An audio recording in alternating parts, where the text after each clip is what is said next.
Eh bien, ça, c'est quelque chose d'important, je pense, au niveau de l'expatriation. Quand on est un couple, on a intérêt à être une équipe dans l'expatriation parce qu'il y a plein de challenges de la vie de tous les jours que tu ne peux pas relever si tu n'es pas à deux et si tu n'es pas unis, justement, comme tu dis. Avant de te laisser avec ton épisode du jour, j'aimerais partager avec toi quelque chose que j'ai découvert récemment et qui risque fortement de t'intéresser. Est-ce que tu connais l'application Zaptax? Z-A-2-P-T-A-X. Sinon, écoute ce qu'il va suivre car ça va vraiment te permettre de gagner de l'argent. Si tu es expat, j'imagine que comme moi, quand tu reviens en France, tu fais le plein de produits que tu ne trouves pas dans ton pays d'expatriation. Mais sais-tu que tu peux te faire rembourser la TVA? En utilisant l'application Zaptax, tu peux facilement et rapidement détaxer les produits que tu achètes en France, mais aussi en Espagne ou en Belgique, dans plus de 1 million de commerces. Il y a déjà plus de 40 000 utilisateurs, l'application a été créée en 2017 et elle est la première sur le marché.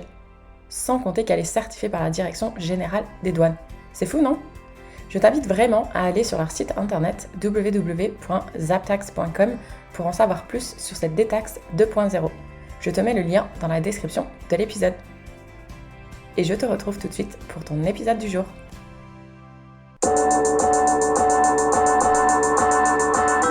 Bonjour à tous et bienvenue sur Fille Expat, le premier podcast francophone qui donne la parole aux femmes expatriées aux quatre coins du monde. Je suis Kelly Barichello et à travers chaque épisode, je te partage la conversation que j'ai eue avec une femme inspirante qui a osé sauter le pas de l'expatriation. On va te faire découvrir une nouvelle destination, un mardi sur deux, en échangeant en toute transparence sur le ressenti de chacune avant le départ, mais aussi une fois sur place. On va également tenter de comprendre les différents challenges que chaque pays peut avoir et te donner des réponses aux questions que tu te poses peut-être si toi aussi tu souhaites t'expatrier. Chaque discussion se veut authentique et on l'espère, va rassurer les familles qui, eux, sont restées dans leur pays d'origine. Surtout que dans cette saison 5, croyez-moi, c'est dans des pays vraiment atypiques que j'ai décidé de t'emmener. Si vous souhaitez rejoindre les coulisses de Fille Expat, je vous invite à vous abonner au compte Instagram. Le lien se trouve directement dans la description de chaque épisode. Allez, embarquement immédiat, très bonne écoute! Bonjour tout le monde, et même si ma voix risque de ne pas être très coopératrice pour cet épisode, je suis ravie de vous retrouver pour un nouveau témoignage de Fille Expat. Je vais prendre 2 petites secondes pour remercier une fidèle auditrice, ou auditeur d'ailleurs, car difficile pour moi de savoir qui se cache derrière Epalkin, et qui m'a laissé ce commentaire sur Apple Podcast. Hello Kelly, interview, retour d'expérience super intéressant et avec un good mood qui se ressent tout au long, très agréable. Donc merci à toi pour ce commentaire et même si ce rhume ne veut pas me lâcher, je te promets d'essayer de garder mon good mood pour toute la conversation qui va suivre. Bonjour à toi chère invitée, je vais maintenant te laisser la parole. Merci à toi de m'avoir contacté, d'avoir bien voulu témoigner aujourd'hui. Donc je vais laisser te présenter en quelques mots et dire à toutes celles et ceux qui nous écoutent quel est ton prénom, ton âge et la ville d'où tu nous parles en ce moment. Bonjour, merci pour l'interview. Je m'appelle Betty, j'habite à Singapour et j'ai 31 ans. Je suis architecte et j'ai monté mon entreprise il y a maintenant 1 an et demi à Singapour. Alors Betty, avant que l'on attaque le sujet sur ton parcours, une chose de différente que j'aimerais faire dans la saison 5 de Fille Expat, c'est une petite session de questions sur ton pays d'expatriation. Comme mes amis le savent, je suis une grande joueuse et du coup, je me suis bien amusée à préparer ça. Donc je vais te poser 3 questions et tu devras tout simplement répondre par vrai ou faux.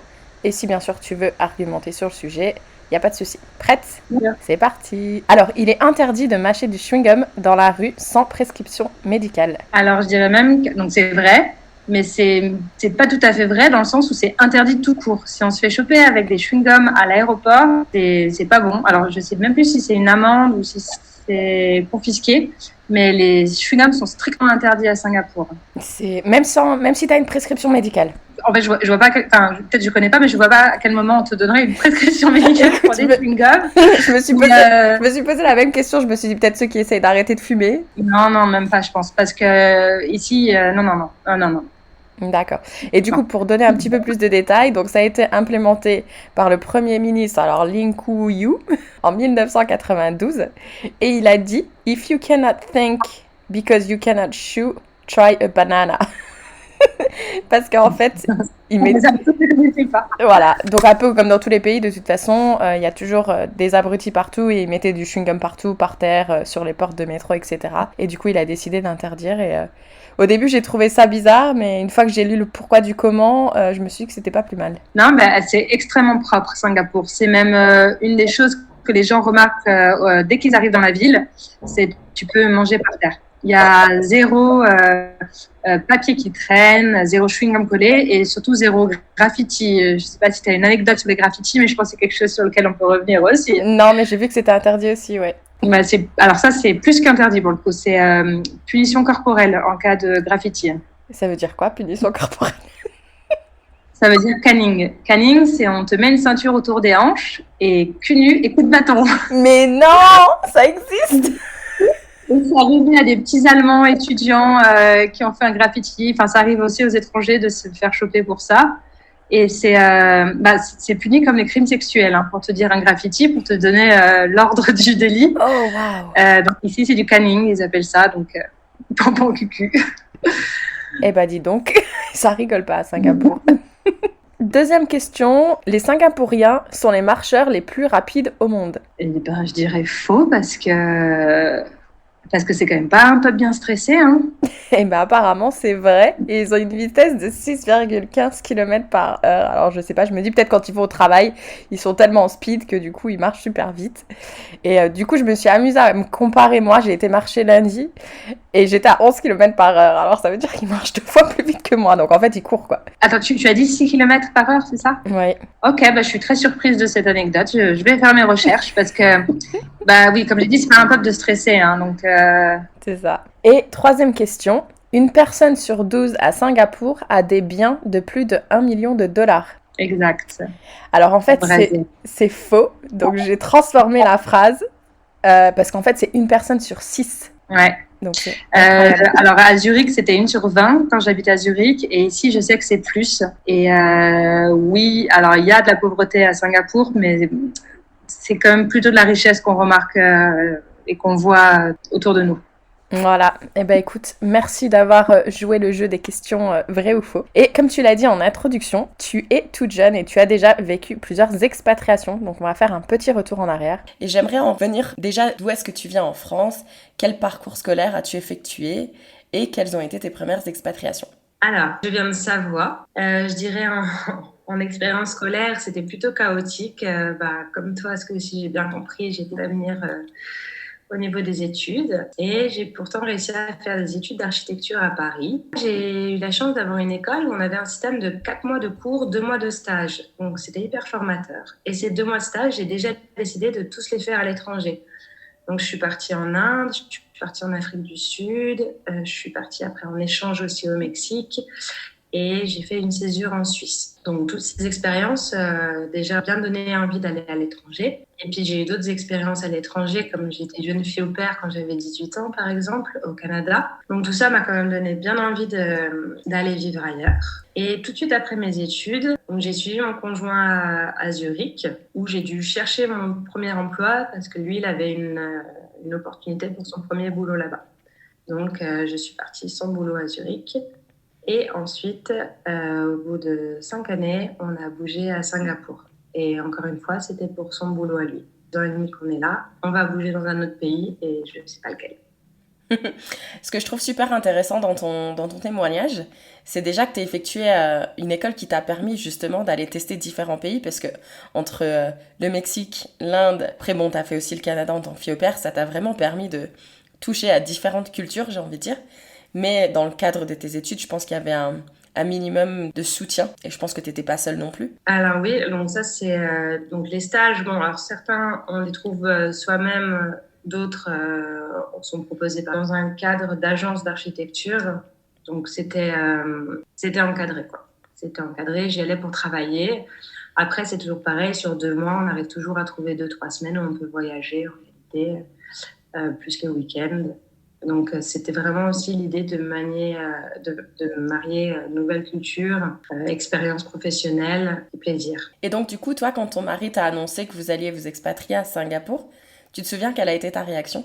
C'est pas qu'il m'a annoncé, parce qu'en fait, on voulait bouger de Zurich. Zurich, c'est une ville merveilleuse, mais quand on y arrive et qu'on a 25 ans, c'est un peu une cage dorée. Bien compte qu'on avait une vie de retraité, en fait, à 25 ans. Et on avait une qualité de vie qui était incroyable. Mais en fait, c'est à 25 ans, tu te bouscules pas pour aller voir ailleurs, et ben tu vis toute ta vie comme ça. Donc, c'était aussi par choix. On a voulu créer l'opportunité pour lui, professionnel, de pouvoir aller ailleurs. Je faisais un poste à New York. Et on n'était pas mariés. Comme beaucoup de gens en France, on n'était pas très mariage. Et donc, il avait refusé parce qu'il nous avait demandé de nous marier, pour pouvoir que je puisse le suivre en fait à New York. Et Singapour, en fait, on n'avait pas besoin d'être mariés. On était quand même reconnus comme conjoints. Et sauf que la pandémie là est arrivée. Et on a dû se marier en urgence pour pas que je perde mon visa, parce que Singapour a changé les règles du jour au lendemain. Donc voilà. Eh ben écoute, j'ai envie de dire que la vie fait qu'il fallait que vous vous mariez. Donc toutes mes félicitations, même si ça a été un peu forcé. J'ai bien aimé que tu dises que vous avez créé l'opportunité justement. Donc c'est vous qui avez cherché un poste à Singapour. Comment on fait pour justement trouver un poste à Singapour? Alors, non, je me suis peut-être mal exprimée. C'est dans la même compagnie, mon conjoint est resté, et on lui a proposé un poste à Singapour. Ok. Est-ce qu'ils travaillent pour une grosse entreprise en France et ils ont une filiale à Singapour? Voilà, c'est une grosse entreprise du coup en Suisse, où ils avaient une branche à Singapour. Voilà. Et donc, ce qui est important, c'est que à chaque fois qu'on fait ces choix, donc moi, je dois quitter mon boulot et je pars sans rien. Parce qu'en archi, c'est pas des postes qu'on peut chercher comme dans des grandes entreprises. Et en étant sur place, en rencontrant des gens et en cherchant vraiment sur place, que tu peux trouver un boulot. Donc, c'est à chaque fois sur place que je peux trouver un boulot. Avant qu'on en arrive à comment tu as trouvé du travail, parce qu'au final, tu as monté ton entreprise, est-ce qu'on pourrait faire un petit tour en arrière? Est-ce que tu t'es préparé pour justement ce départ à Singapour une fois que ça a été finalisé, que vous saviez qu'il avait obtenu un poste à Singapour? Comment on se prépare justement pour partir dans ce pays? Alors, nous, on a fait ça un peu à l'envers. Normalement, on a dit oui tout de suite. On a dit oui tout de suite quand on est à l'opportunité. Puis après, on allait visiter Singapour. Donc, on était un petit peu stressés en se disant « Oh là là, si on déteste, on a signé quand même pour quelques années. » Donc, en principe, on fait le contraire. On va envoyé par la boîte. Mais on a été hyper contents de ce qu'on a trouvé. Et puis, en fait, assez incroyable, on connaissait ou des amis d'amis. Donc là, tu te refais un réseau très rapidement parce que tu as déjà des contacts sur place, en fait. Et c'est quelque chose qu'on remarque dans beaucoup de pays où les gens passent autour de nous. Il y a toujours un contact de « Ah, j'ai un copain à Hong Kong, si tu veux, je te donne mon... à Los Angeles, tu pourras aller dîner avec lui. » Et du coup, en tant que Français, en fait, il y a une très grande solidarité à l'étranger qui n'existe pas du tout en France. En France, on est quand même plutôt individualiste, alors qu'on est une communauté super soudée à l'étranger. Je trouve ça vraiment génial, ce soutien. Du coup, pour en revenir juste rapidement, ton arrivée sur place, du coup, vous aviez un contrat d'expat où l'entreprise vous aidait financièrement au niveau du logement. Comment ça se passe? Alors oui, du coup, mon conjoint a un contrat d'expat super important dans un pays comme Singapour parce que c'est là où les prix tapent un peu, et surtout au niveau des assurances. Et les assurances, c'est aussi ce qui compte le plus quand on est hors de France. C'est un vrai sujet, alors que c'est un non-sujet en France, la santé notamment. Et donc, on est couvert au niveau de l'assurance et puis ils sont censés nous ramener une fois par an. Donc, en période de pandémie, nous, on n'a pas pu rentrer pendant 2 ans parce que Singapour était complètement fermé.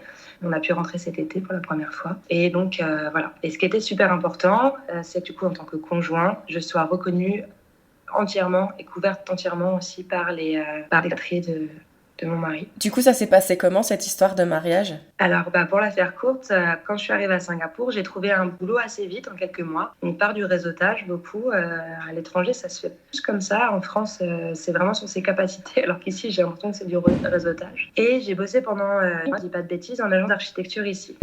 Et puis, bim, pandémie est arrivée. Et à Singapour, ça a été un lockdown assez violent avec... on ne s'y attendait pas vraiment, je dirais, parce que c'était un peu sous contrôle. Et il y a eu l'arrêt des chantiers. L'arrêt des chantiers, pour moi, archi, ça voulait dire arrêt du boulot. Et puis, j'étais première arrivée, dernière partie. Et Singapour, c'est un pays qui est très protectionniste avec sa population. Donc, en fait, tous les étrangers ont été licenciés autour de moi à un moment donné. Donc, en archi, c'était plus possible de travailler en tant qu'étranger avec nos visas. Il n'y avait plus que des locaux. Waouh. Donc là, je me suis dit, ok, donc là, je suis bloquée. La situation s'améliore pas spécialement en Asie par rapport à l'Europe. J'ai pas le choix. Il faut que je boite. J'avais plein d'idées de projets. Donc, ce qui s'est passé, c'est que mi-juin, j'ai boulot, j'ai à vie. En 2 semaines, on a eu un rendez-vous à l'ambassade pour se marier. Donc, on s'est marié tout seul devant notre famille en visio par monsieur l'ambassadeur. 2 semaines après le mariage, j'ai pu avoir mon visa et j'ai pu ouvrir ma boîte tout de suite après. Donc, en 1 mois, ça a été super rapide et plutôt une bonne dynamique. C'est-à-dire que ça aurait pu être quelque chose de très négatif, une perte d'emploi.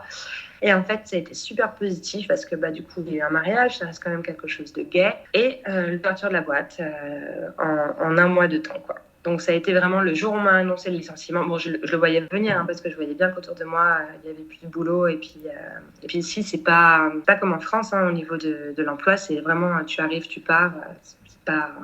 C'est très rapide. Donc, voilà. Donc, mariage, jour blanche. Mais on était tout seul devant nos proches.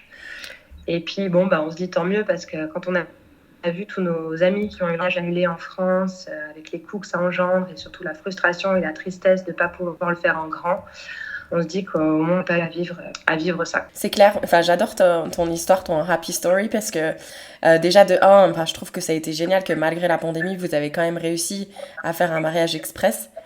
Et ce que j'adore aussi, c'est que dans ces moments qui peuvent être super stressants pour un couple, plutôt que de vous chamailler, vous êtes unis en fait. Et je trouve ça vraiment génial. Et bien ça, c'est quelque chose d'important, je pense, au niveau de l'expatriation. Quand on est un couple, on a intérêt à être une équipe dans l'expatriation parce qu'il y a plein de challenges de la vie de tous les jours que tu ne peux pas relever si tu n'es pas à deux et si tu n'es pas unis, justement, comme tu dis. Donc, tu as besoin d'un soutien en permanence de ton conjoint et de toi. Parce que, alors je dirais pas que c'est des coups durs, mais c'est juste des expériences de l'expatriation où la solidarité dans le couple, elle aide énormément. Et oui, notre chance, c'est qu'on a été hyper réactifs. C'est-à-dire qu'au lieu de se dire, oups, il y a un problème, c'était tout de suite, on se marie, on ouvre ma boîte, quoi. Le grand avantage de Singapour, c'est que c'est très rapide pour ouvrir une boîte. Donc, en quelques semaines, avec quelques clics, c'était fait. Il y a très peu d'administratifs, tout ça. Alors, il y a un petit peu d'administratif, mais c'est que c'est très rapide et très, très simple. D'accord. Oui, parce que toi, du coup, tu avais déjà un visa. Parce que, par exemple, aux États-Unis, le visa investisseur, il faut avoir au moins $500,000 pour pouvoir créer sa boîte. C'est pas le cas à Singapour? Alors, Singapour change ses lois du jour au lendemain. Alors, lorsque j'ai monté ma boîte, le fait d'être mariée, c'est pour ça qu'on s'est mariés, j'ai eu le droit de monter ma boîte parce que j'étais sous ce qu'on appelle un dependent pass. Aujourd'hui, c'est plus le cas. Aujourd'hui, il faut emmener une somme minimum. Mon visa ne permet plus de monter sa boîte. Et là, j'ai été très chanceuse. Singapour m'autorise encore à avoir ma boîte pendant 3 ans. À partir d'aujourd'hui, j'ai encore 3 ans. Donc, en fait, la pandémie a tiré à révéler un peu les côtés obscurs de ces pays qui marchent bien, mais qui sont, on va dire que les étrangers sont les bienvenus quand tout va bien. Donc, aujourd'hui, c'est beaucoup plus difficile de monter une boîte, surtout une petite structure comme la mienne. En gros, Singapour, je cherche des talents et ma boîte est super intéressante, j'expliquerai ce que je fais, mais je ne fais pas partie des gens qui intéressent Singapour. Qu'est-ce que recherche Singapour? Que je génère pas je génère pas 1 million minimum à l'année, donc je suis pas le genre de boîte que Singapour cherche à recruter. Évidemment, il faut toujours voir plus grand. Ouais. Écoute, avant que je te pose des questions un petit peu plus sur la vie à Singapour, etc., tu peux peut-être nous expliquer ce que tu fais, moi ça m'intéresse. Alors du coup, comme j'ai expliqué, j'ai une formation d'architecte, j'ai toujours travaillé en agence ici. Ce qu'il faut savoir, c'est que le travail en agence, c'est quand même assez stressant et il y a beaucoup de division du travail. C'est-à-dire qu'on va travailler sur un bâtiment, mais on va être des équipes dans le monde entier parfois. Et on va avoir des toutes petites tâches à effectuer en tant qu'architecte. Donc, c'est quand même assez frustrant. Donc, moi, j'étais un peu contente de quitter ce monde de l'agence pour faire mes propres projets. Et en fait, ce qui s'est passé, c'est que moi, j'adore les enfants et j'adore enseigner. Et donc, j'ai ouvert mon propre workshop, en fait, où j'enseigne pendant 1 semaine à des enfants l'architecture. Et je suis quelqu'un de très manuel aussi, donc qui était 100% sur ordinateur. Et là, d'être avec des enfants, je construis des maquettes avec eux toute la journée, pendant 1 semaine, donc pendant 16 heures. Et du coup, je suis retournée à vraiment cette phase manuelle que j'adorais dans mon boulot. Donc voilà, donc j'ai créé un workshop d'architecture où j'initie les enfants à l'architecture. Ça, c'est mon boulot principal. Et ensuite, pendant les périodes de Noël, par exemple, en ce moment, je fabrique des objets en bois. Et ce qui est un peu super et en même temps compliqué, c'est qu'à Singapour, il n'y a aucune manufacture. Le travail manuel n'est pas du tout mis en avant. Donc, c'est plutôt quelque chose qui est fait toujours en Malaisie ou dans les pays autour. Et moi, du coup, j'essaie de fabriquer à Singapour. Donc, je vends des objets qui sont ici. Et c'est vrai que les gens sont sensibles parce qu'en fait, c'est quelque chose qui n'existe pas du tout. Il n'y a pas du tout de Made in Singapour. Voilà. Et ensuite, troisième activité, c'est que je continue à faire des projets d'architecture. Donc, j'ai des projets à Paris. J'ai même une clientèle à Singapour. Après, ce qu'il faut savoir, c'est que pour le métier d'architecte, c'est un métier protégé. Donc, moi, je suis inscrite à l'ordre français, mais je ne suis pas inscrite à l'ordre singapourien. Ça veut dire que je n'ai pas le droit de signer des plans en mon nom propre à Singapour. Mais j'ai le droit de faire des petits projets où on n'a pas besoin de signature. Voilà. Ça, c'est ce que je fais aujourd'hui. Ça se passe vraiment bien. C'est génial. Bon, je te cache pas que moi, j'ai l'impression que je te vois jouer à des Legos. Je trouve ça génial. Ouais. Du coup, est-ce que tu apprends ça à des enfants de Singapour, des expatriés? Quelle langue tu communiques avec eux? Alors, c'est ça qui est super frustrant, c'est que la majorité des petits que j'ai, c'est des expatriés. Donc, c'est des enfants qui sont super ouverts de l'architecture. Ils ont déjà habité dans pas mal de pays, donc ils ont vraiment une maturité, en fait, où ils arrivent à comparer un pays à un autre au niveau des bâtiments. Donc, ça, c'est super. Et hélas, j'arrive pas du tout à avoir un public singapourien parce que c'est un pays qui est hyper élitiste, un peu comme la Chine. En gros, les enfants ici, les petits enfants singapouriens, ils vont faire des cours de code, ils vont faire des cours de piano, ils vont faire des cours de maths, ils vont faire des cours d'échecs, des jeux d'échecs par exemple, mais ils vont pas du tout faire des activités créatives ou alors créatifs élitistes comme le piano par exemple. Et donc, pour rien, quand je rencontre des parents et que je leur raconte mon workshop, ils m'expliquent qu'en groupe, ça sert à rien. Parce que le côté créatif, il n'est pas du tout mis en avant. Alors que les parents expats, par contre, c'est ce qu'ils cherchent parce qu'il y a peu d'activités créatives ici. Et mes workshops, c'est soit en anglais, soit en français. En français, parce que la communauté, comme dans chaque pays français, elle est énorme. Je crois qu'on est 20 000 Français à Singapour, ce qui est énorme. Wow. Et sinon, c'est en anglais. J'ai l'impression que c'est triste d'être un enfant singapourien parce que ça doit être... t'étudies à fond, quoi. Il n'y a pas beaucoup de place pour créativité et distraction, en fait. Non, il n'y a pas du tout. Il n'y a pas du tout. Ici, ce qui leur rend du rêve, c'est de faire des études de finance. Si tu n'as pas réussi à être pris en finance, tu vas en médecine. Et puis le reste, ça compte pas. Et c'est assez dur de discuter avec eux. En fait, c'est une culture où et puis le pays est tourné de cette manière, c'est l'argent qui compte. Et l'épanouissement personnel, c'est une espèce de notion un peu lointaine. Et donc, en fait, c'est impressionnant de voir des enfants qui pensent déjà ça, des enfants qui pensent déjà comme ça, en fait. C'est clair. Ils sont tout petits, il n'y en a aucun qui veut être jardinier ou qui veut être maîtresse, ils veulent travailler en finance, c'est ce qu'ils veulent. Mais ils ne savent pas pourquoi, hein, c'est ce qu'ils veulent. Ça fait un peu peur. Ça s'explique aussi par le pays. C'est un pays, Singapour, où il n'y a pas d'aide. Donc, c'est soit tu as de l'argent et tu vis bien, soit tu n'as pas d'argent et tu vis moins bien. Donc, en fait, ils ont cette recherche de qualité de vie à leur façon où, si tu n'as pas d'argent, tu peux rien faire. Donc, en fait, pour avoir d'argent, il faut avoir le meilleur métier possible. Écoute, j'aurais pas pu ramener ce sujet du mieux que tu viens de le faire parce que justement, ça m'intéresse justement le coût de la vie à Singapour. Alors, le coût de la vie est assez élevé, mais nous, on arrive de Zurich aussi, qui était déjà super élevé. Donc, on n'a pas eu un choc comme les gens qui arrivent de Paris. Par contre, c'est assez élevé, mais par exemple, on mange pour 3 fois rien. Donc, évidemment, il y a plein de restaurants occidentaux où là, c'est un prix un peu élevé. Mais sinon, nous, le midi, on va manger dans ce qu'on appelle des hawker centers. Et là, on mange en euros, donc pour 3, 4, 5 euros. Et c'est délicieux. Et Singapour est vraiment connu pour sa gastronomie. Et donc, pour 3 par rien, tu peux manger. Et après, pour te loger, soit tu peux te loger pour vraiment très cher, ou alors pour un petit peu moins, mais ça reste quand même un des gros budgets, le logement à Singapour. Pré-pandémie, aussi, dans les budgets qui sont importants, c'est les voyages, parce qu'en fait, quand on vient habiter à Singapour, c'était pour bouger un peu en Malaisie, Indonésie autour. Et là aussi, généralement, c'est un coût qui compte, quoi. Mmh. En ce moment, j'accompagne justement une jeune femme qui est en master et qui aimerait pouvoir s'expatrier à Singapour à la suite de son master. Et justement, on était en train de faire des recherches par rapport au coût de la vie. Et c'est vrai qu'on voyait que le logement, par exemple, c'était très exorbitant. Est-ce que tu dirais qu'une nana qui vient seule s'installer à Singapour, qu'est-ce qu'il faudrait qu'elles prétendent comme salaire pour pouvoir vivre confortablement? Alors ça, c'est une question qui est souvent abordée sur les groupes d'expatriés. En fait, il y a des gens qui disent qu'avec, alors en euros du coup, avec 10 000 euros, ils sont complètement sous l'eau, ils n'arrivent rien à payer, c'est pas assez. Et puis il y en a qui expliquent qu'avec 3 000, 4 000, ils y arrivent très bien. Ce qui est super important quand on s'expatrie, il faut lui dire, c'est qu'en fait, ton aide, c'est ton aide ici. Donc, il faut que tu calcules bien ton assurance, il faut que tu calcules bien pour ta retraite, il faut que tu calcules en cas de coup dur. Et donc, ça, c'est des goûts que les gens oublient souvent. Et après, pour une femme qui arrive seule, moi, j'en connais qui ont fait ça à Singapour, souvent, elles sont en coloc. Donc, tu as un logement qui est bien, avec 3 chambres. Il y a toujours des salles de bain privées qui sont reliées à chaque chambre. Et du coup, elles sont souvent en coloc, les filles, quand elles arrivent ici. Et est-ce que tu saurais estimer le coût d'une chambre? Oui, c'est à peu près entre 1000 et 1500 dollars. Si je dis pas de bêtises en euros, parce que du coup, je convertis en francs souvent. Ça fait 750, 800 euros. Mais entre 800 et 1000 euros, à peu D'accord. près. Et est-ce que tu dirais que c'est nécessaire d'avoir une voiture à Singapour? Est-ce que vous avez une voiture? Alors, non. Alors, la voiture, typiquement, c'est pas du tout nécessaire. Moi, j'ai même pas le permis de conduire. Euh, Ici, c'est tout en transport en commun qui sont vraiment très bien faits, ou alors en taxi qui coûte 3 fois rien. On a ce qu'on appelle Grab ici.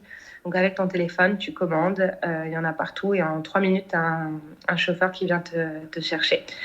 Et alors, un mode de transport qui est moins utilisé, mais qui a été bien développé pendant la pandémie et que nous, on a gardé de Zurich, on a emmené nos petits vélos dans notre conteneur. Et le vélo, c'est top. Par contre, c'est top, mais il faut avoir une douche à notre point d'arrivée, quoi.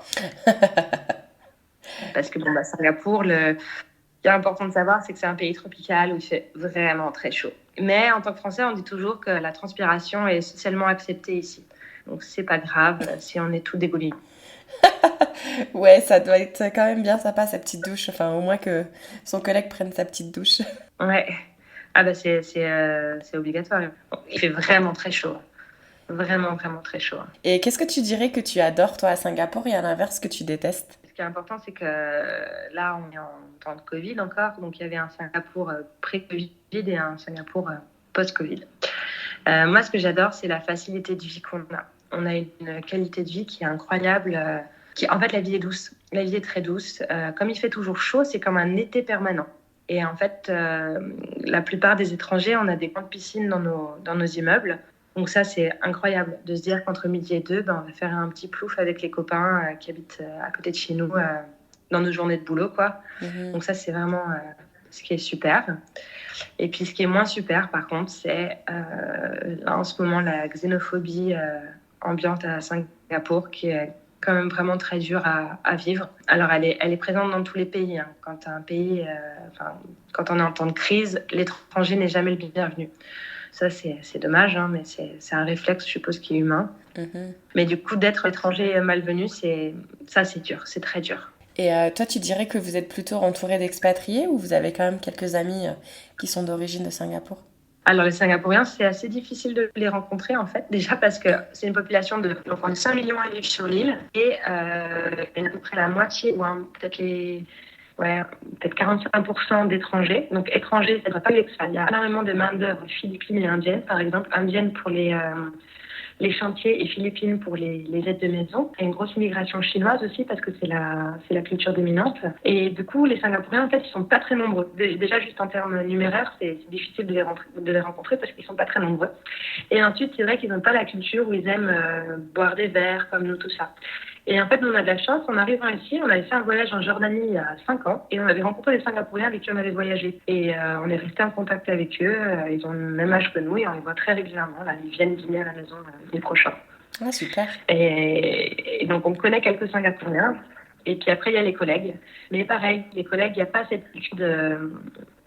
cette culture amicale. Moi, quand je bossais en agence, j'ai vraiment voulu instaurer le vendredi matin les sans tout. Ils n'ont pas du tout accroché au croissant du vendredi matin. Ils venaient prendre leur petit croissant, puis ils retournaient à leur bureau. Puis là, ils ensemble, c'est le week-end bientôt. Et ils disaient, si tu veux qu'on fasse ça, parce qu'ils disent jamais non. Ils disent, par contre, il faut qu'on vienne un quart d'heure avant les heures de bureau, parce qu'on va faire ça pendant les heures de bureau. Alors, c'est là, oui, mais c'est juste manger un croissant ensemble, c'est sympa. Et en fait, il n'y a pas cette culture de la convivialité. Donc, c'est plus difficile, quoi. Bon, J'ai pas envie de me mettre à chanter la chanson de Rihanna, mais en gros, c'est work, work, work, work, work. Ils font que travailler, quoi. Oui, il y a une culture du travail. Alors, il y a une culture du travail, mais pas de l'efficacité, hélas. Mais il y a une culture du travail. Et quand tu sors dans les rues de Singapour le soir ou le week-end, est-ce que quand même ils sortent, ils font la fête? Est-ce qu'il y a je sais pas moi, du théâtre, des spectacles, des choses comme ça? Alors, déjà, encore une fois, il y a le Singapour avant pandémie et après pandémie. Et là, on est encore en lockdown, nous, depuis 2 ans. Donc, c'est-à-dire que hier soir, je suis sortie à 22h30 précise, parce qu'ici, la minute compte, on nous enlève nos verres d'alcool et le bar ferme. Les bars sont en réalité fermés. Ce que j'appelle bar, c'est des endroits où ils servent de la nourriture, qui ont le droit d'être ouverts. Et tout le monde de la nuit est fermé depuis 2 ans. Et pas du tout de sujet de réouvrir. Par exemple, tout ce qui est club, tout ça, ça va pas rouvrir. Et ensuite, la vie culturelle ici, elle a été vraiment anéantie par la pandémie. J'ai pas vu de spectacle. Alors que j'adore le théâtre, j'adore la musique, j'adore la danse. Et j'ai pas vu de spectacle depuis 2 ans. Il y a quelques petits trucs qui se font, mais c'est super, c'est vraiment rare. Et je suis allée voir par exemple un concert de classique quand même l'année dernière, c'est un peu le seul truc qui se passe. Et on est dans une salle immense, je pense que c'était une cinquantaine, espacée d'à peu près 5-6 mètres les uns des autres. Avec, j'avais l'impression que j'étais en train de rentrer dans un laboratoire, un laboratoire avec des virus, quoi, tellement qu'ils ont les masques, ils ont les gants pour nous faire asseoir. À un moment, j'avais un peu baissé mon masque. Je me suis fait rabrouer en plein concert. Voilà, donc ça, c'est Singapour en ce moment. Donc ça, c'est chose, on pense s'expatrier à Singapour, qui est très important. C'est en fait, le Premier ministre l'a dit ici, il y a avant pandémie et un après pandémie. Et Singapour n'est pas prêt de retourner à l'avant-pandémie. Ou ne le souhaite pas, je ne sais pas ça. Ça doit être un petit peu pesant, non? Oui. Alors, nous, on essaie de se rassurer en se disant que l'herbe n'est pas plus verte ailleurs. Mais en tout cas, on est vraiment... il y a des épisodes de Black Mirror, un petit peu cette espèce de dystopie divergente. Singapour a dû pas mal regarder Black Mirror et s'en inspirer et trouver qu'ils avaient des bonnes idées. Et du coup, pour ton mari qui, lui, travaille dans une entreprise qui est à la base de Zurich, du coup, est-ce qu'au niveau des horaires de travail, c'est pareil qu'à Zurich ou est-ce qu'ils ont dû s'adapter au rythme de Singapour? Alors déjà, ce qu'il faut savoir, c'est que depuis maintenant presque 2 ans, c'est travail de la maison. Les entreprises, personne ne retourne au boulot. Donc, c'est work from home. Donc, mon mari, ça fait 2 ans qu'on est ensemble à la maison. Et c'est super sympa du coup parce que, encore une fois, on est une équipe et on aime bien ce petit temps ensemble. Et donc, au niveau des horaires, ça dépend vachement des entreprises. Mais pour lui, en tout cas, comme il est dans une boîte internationale, les horaires sont assez cool, je dirais. Mm-hmm. Mais moi, quand je viens en agence d'archi, par contre, c'est la culture chinoise tu arrives tôt, tu pars tard, et surtout, tu pars pas avant le boss. Et c'est le contraire de la mentalité de Zurich, ça. À Zurich, si ton travail est fait, tu peux partir quand tu veux, même au milieu de l'après-midi. Si tu restes tard, c'est que tu n'as pas été efficace dans ton travail. Alors qu'ici, c'est le contraire. Tu restes pour rester. Ouais, c'est un peu comme la France, j'ai envie de dire. Ouais, en pire, en bien pire. Du coup, pour en revenir rapidement sur le fait que tu as suivi un conjoint, parce que je sais que c'est un sujet qui te tenait à cœur, qu'est-ce que tu donnerais comme conseil à une femme qui justement écoute ce podcast parce qu'elle a pour objectif de suivre son conjoint à Singapour? Qu'est-ce que tu lui dirais comme conseil? Alors, je trouve que c'est vraiment un sujet qui est super important parce qu'on a énormément à suivre notre conjoint. Et en fait, là, moi, j'ai 31 ans, donc je suis encore hyper jeune. Donc, on a du mal à se projeter, je pense, sur l'avenir. Pour moi, ça a toujours été super clair que je voulais continuer à travailler. C'est pour ça que j'ai ouvert ma boîte dès que j'ai perdu mon boulot, parce qu'il était hors de question que je fasse rien. Donc, il faut être très clair avec soi. Ne rien faire, c'est très bien. Hein. Ne pas travailler, il y a plein d'autres activités à faire. Mais par contre, il faut être clair avec soi. Et je dirais qu'en fait, il faut en quelque sorte un peu être sûr qu'on est protégé, dans le sens où, par exemple, d'être sûr qu'on a une assurance santé en tant que conjoint. Et en fait, c'est très dur, mais les femmes d'expatriés, on entend très souvent des histoires dures, notamment, par exemple, quand il y a des séparations. Quand il y a des séparations et qu'il y a des enfants, par exemple, par exemple, elle doit quitter le territoire parce qu'elle n'a plus de visa pour rester. Et ça, c'est des sujets, en fait, il faut vraiment y réfléchir quand on s'expatrie, parce qu'on n'est plus protégé par la loi française comme on l'entend. On reste français, mais on est dans un nez vulnérable. Et puis, il faut vraiment se mettre au clair que femme d'expatriée, il faut que sa situation avec son conjoint soit super claire. Quel sera mon rôle et qu'est-ce qui va me protéger. Parce que du coup, est-ce que si t'es mariée déjà, est-ce que tu peux faire un espèce de contrat ou est-ce que tu peux faire un contrat ou quelque chose? Parce qu'en plus, j'imagine que des fois, quand il y a une séparation, ça se passe pas toujours forcément bien. Comment on gère tout ça en fait?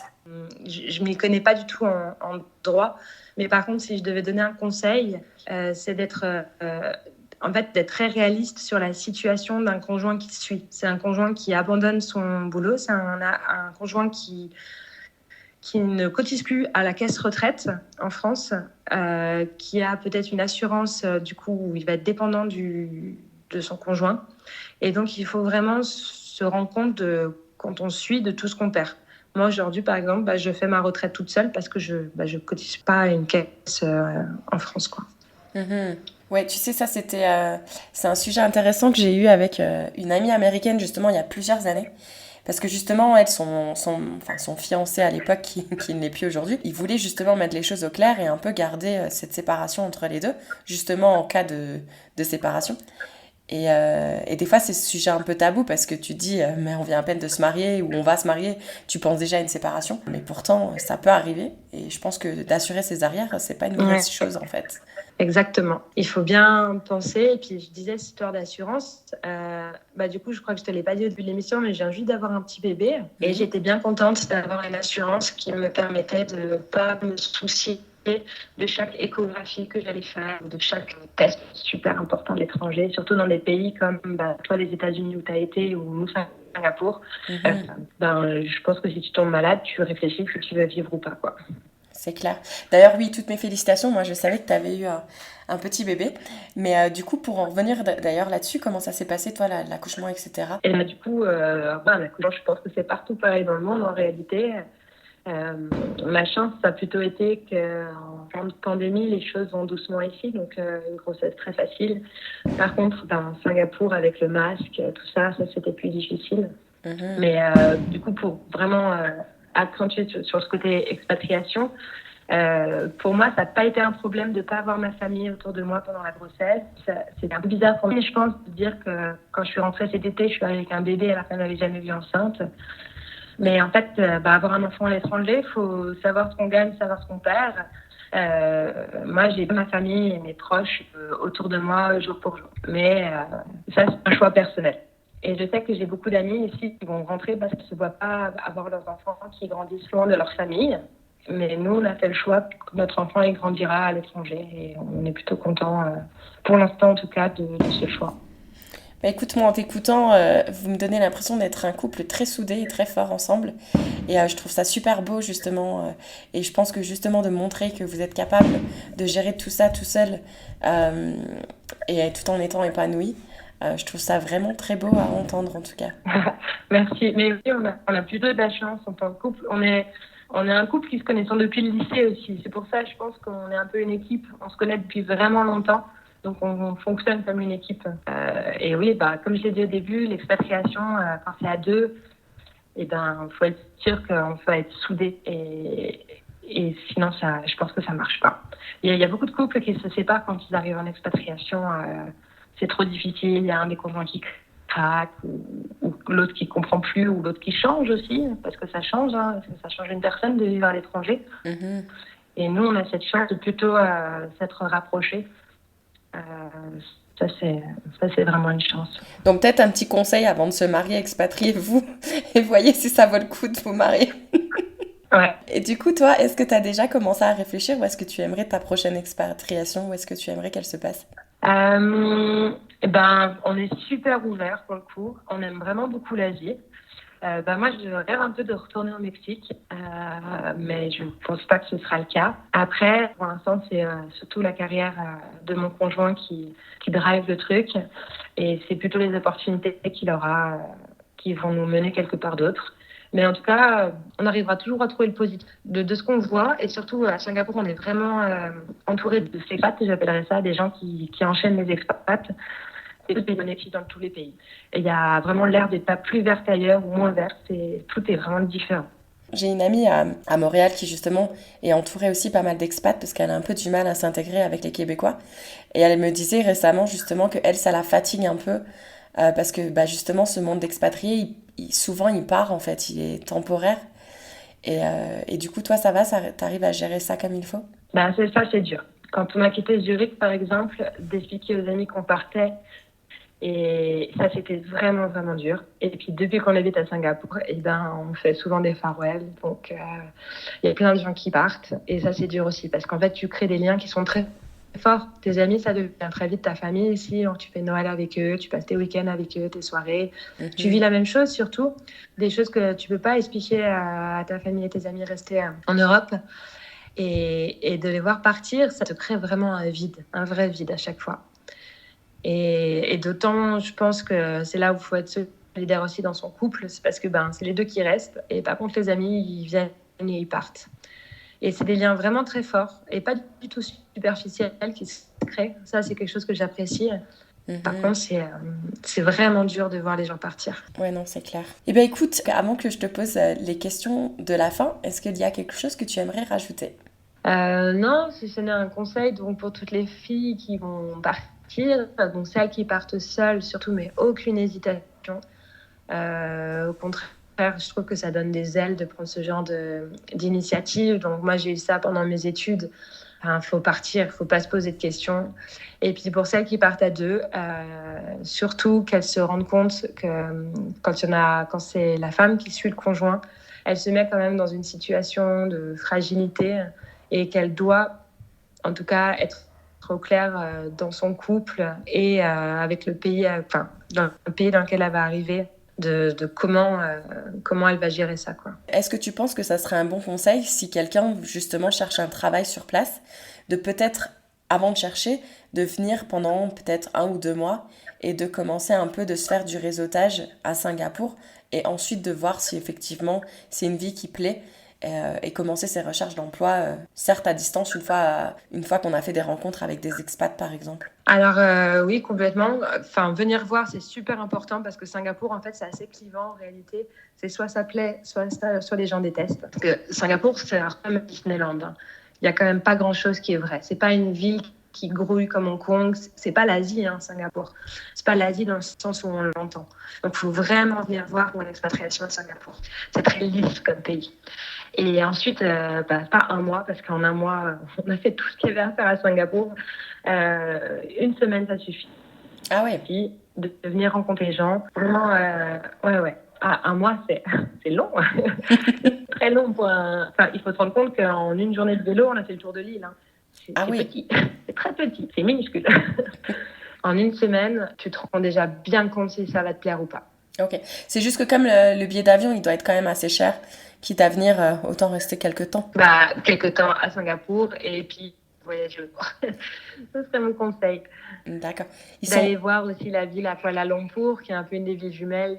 D'aller voir la vie, quand je dis la vie, c'est la vie professionnelle. Aller voir la vie autre part. Après, ce qu'il faut savoir, c'est que nous, on n'est pas vraiment ouvert encore nos frontières. Ok, super. Eh bien, écoute, on va en arriver aux questions de la fin, que tu dois connaître, du coup. Si Betty d'aujourd'hui pouvait glisser un petit message à Betty qui, justement, se préparait à partir de Zurich pour Singapour, qu'est-ce que tu lui dirais comme petit message? Alors, je dirais ne jamais dire jamais. Parce qu'en fait, le jamais, ça devient toujours. Et je dirais qu'en fait, je me dirais que toutes les expériences peuvent être tournées en quelque chose de positif et qu'en fait, seule la crainte t'empêche de réussir ce que tu peux entreprendre. Parce que moi, là, avec les années, je suis impressionnée de voir à quel point quand tu t'en donnes les moyens, tu peux tout faire. Et donc, je me dirais surtout, tout va bien se passer. N'aie pas peur. C'est clair. Et tu sais, je suis une grosse consommatrice de podcasts et du coup, j'entends régulièrement, quand tu crains quelque chose, tu te demandes, mais quelle peut être la pire des situations qui puissent m'arriver? Et en fait, quand tu l'écris noir sur blanc, c'est pas si pire que ça. Ouais. Donc des fois, nos craintes, Ouais. elles sont pas aussi horribles que ce qu'on peut vraiment imaginer, en fait. Exactement. En fait, l'appréhension fait ne pas partir. Nous, on connaît plein de gens en France qui nous disent toujours « Ah, j'aimerais tellement aller vivre à l'étranger, j'aimerais tellement. » Mais en fait, tu vois dans leur voix qu'ils ont trop d'appréhension à l'idée et ils ne voient pas du tout ce qu'ils vont gagner en termes humains. Et donc, vraiment, ne pas avoir de crainte quand on part parce que En fait, on est français aussi, ça c'est quelque chose qu'il ne faut pas oublier. En tant que français, tu veux toujours retourner dans ton pays. À Singapour, c'est intéressant, on rencontre des gens qui ne peuvent pas retourner dans leur pays. On a des amis brésiliens. Le Brésil, c'est le bordel pour eux. Ils ne voient pas d'avenir professionnel. Des amis, moi j'ai une copine ici qui vient du Myanmar. Elle a même pas rencontré chez elle. Donc là, c'est terrible. J'ai une super copine qui est philippine. Pareil, la situation est super dure aux Philippines. On a la chance d'être français. Donc en fait, partir pour nous, c'est même pas vraiment un risque parce qu'on a un pays qui est tellement fort et qui nous protège tellement qu'on peut toujours rentrer chez nous. Carrément. Eh ben écoute, pour conclure ce podcast, est-ce que tu voudrais partager avec nous ta citation ou chanson préférée? Alors, en chanson, je ne vais pas la chantonner, mais j'avais sélectionné une chanson de Nina Simone que j'écoute très souvent depuis des années en fait. Et donc c'est Freedom. Super. Et donc je pourrais te passer la bande son pour la passer. Et voilà, typiquement quand on enchaîne les pays, il y a des choses comme ça, donc des musiques qui nous accompagnent. C'est une chanson que j'écoutais déjà quand j'étais au lycée. Et en fait, on voit qu'il y a des choses qui ne changent pas. Et ces attachements justement à ces petites habitudes, telles que des chansons qu'on se passe d'année en année, c'est quelque chose qui nous rattache à nos habitudes en fait. Moi, c'est des chansons qui me rappellent moi quand j'étais au lycée dans ma montagne. Tu sais, c'est trop marrant que tu me dises ça parce qu'une de mes chansons préférées, c'est Dare de Gorillaz et qui ne ressemble pas du tout au type de chanson que j'écoute à l'origine. Et à chaque fois, je dis, je sais pas pourquoi c'est ma chanson préférée, mais c'est ma chanson préférée. Et là, tu viens de me faire réaliser que la première fois que je l'ai écoutée, c'était pendant ma première expatriation quand j'étais au Pays de Galles. Et du coup, je me dis, est-ce que c'est pas pour ça où justement cette expatriation m'a fait comprendre quelque chose et en plus, le chanson qui a un titre qui s'appelle Dare, qui veut dire oser, tu viens de me faire comprendre quelque chose là, Betty. De très important pour moi. Parce que j'ai jamais su expliquer pourquoi j'aimais autant cette chanson. Ah si, la musique, c'est rattaché à l'avenir et c'est des souvenirs heureux généralement. Ah mais c'est fou, je te remercie. C'est pas que les chansons qui restent. Les chansons qui restent, c'est pas que les chansons qui ont le rythme du moment ou la tendance du moment. Tu vas rattacher à un moment heureux. Ah non, je te remercie, c'est vraiment génial. Trop bien. Bah écoute, merci beaucoup pour ce super témoignage et puis je te dis à très bientôt. Merci beaucoup pour l'interview et j'espère que ma petite expérience aidera d'autres filles qui souhaitent s'expatrier. Et surtout, n'hésitez pas une seconde si jamais vous en avez l'opportunité. Vraiment ne pas hésiter. Super, merci à toi. À très bientôt.